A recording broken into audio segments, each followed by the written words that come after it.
இந்த மாதிரி கன்னி தெய்வத்துக்கிட்ட வேண்டுனா என்ன மாதிரியான விஷயங்கள் நடக்கும்? கன்னி தெய்வங்கள் அப்படின்னு எடுக்கும்போது பார்த்தீங்கன்னா, ரொம்ப பவர்ஃபுல்.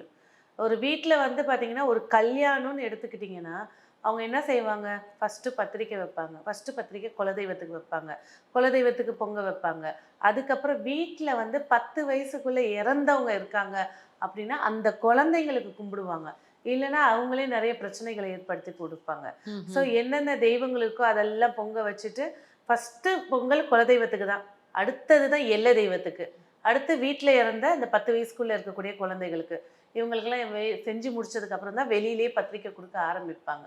அதுலயும் வந்து இந்த கன்னி தெய்வங்கள் அப்படின்னு சில பேருக்கு வந்து பிளாக் மேஜிக்ல நம்பிக்கை இருக்காது. ம். சில பேர் பிளாக் மேஜிக்கே இல்லன்னுவாங்க. ம். ஆனா பாசிட்டிவ் இருக்குன்னா, நெகட்டிவ் நெகட்டிவ் இருக்கு. இருக்கு. அதே போல தான் இந்த மாரி கன்னி தெய்வமா இறந்தவங்கள தான் சிலர் வந்து என்ன செய்வாங்கனாக்கா, பில்லி சூனியத்துக்கு யூஸ் பண்ணிப்பாங்க. ம்.